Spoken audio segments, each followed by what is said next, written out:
Hey, First Church family. Psalm chapter 24, verse 1 and 2 says this: "The earth is the Lord's and everything in it. The world and all its people belong to him. For he laid the earth's foundations on the seas and built it on the ocean's depths." God knows everything that's going on in our world today, and I hope you can find hope in that. Earlier today, I sent out an email letting you know we wouldn't be doing our normal Sunday morning gatherings for at least the next 2 weeks. As disappointing as that may be, it's the right decision. There is so much unknown right now that we don't want to put anybody in any unnecessary risks. So the question is, what do we do? What's next? Well, for this coming Sunday, for March 22nd, there will be a video sermon. It will be uploaded on our website. This will all be made really easy for everyone, whether they're fluent in computer or not. So the sermon will be recorded. Tim will also be putting on some links for some worship songs that he would have had the worship team sing that will flow well with the message, just like we do every Sunday.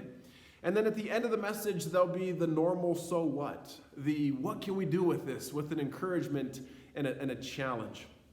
You can participate in this video watching anywhere you want. Maybe it could be in your house. You could get together with another person or two. You can't get together with two larger groups. Maybe you can Zoom call with somebody while you watch it. Do it with your family. Invite some friends over. Just, be creative. You should be getting a phone call sometime between now, which is Wednesday evening, within the next couple of days, explaining all this again. We're going to do all we can to over-communicate in the next several days. So we'll also continue sending out emails, which hopefully you've been getting daily. We will have Jason send out a automated message also reminding people that we won't be meeting on Sunday and letting them know how they can still participate. Now, several people have asked me, are small groups still going to meet? We wrestled with that last night as a leadership, and we recognize that for some people, small groups it's their life breath, and they don't want to miss that. But what we came down to is we don't want to put people in unnecessary risk, so we are advising against the small groups meeting.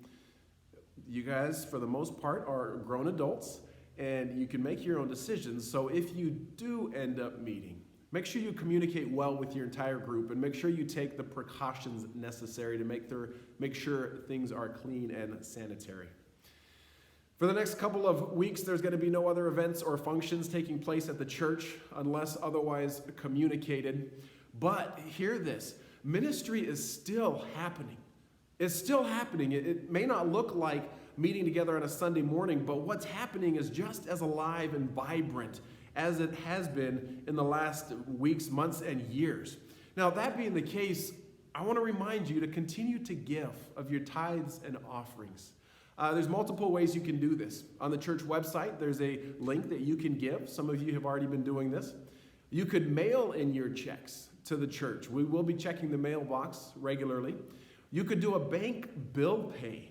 I actually personally like this one. The bank can talk you through it if you don't know how to do it, because you can set it up to where the bank writes the check, they pay the postage, and it gets sent directly to the church.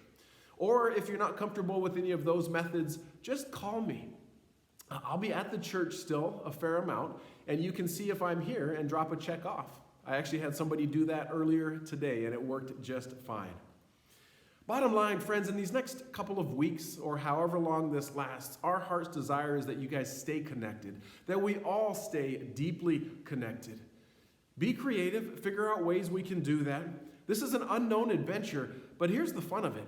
We're all in this together. It's not just First Church, it's every church in this city, in the state. It's moving towards every church in this country. So we're all on this adventure together. It's different, but it's different for all of us. So be patient with each other. Laugh with each other, not at each other. Laugh with each other.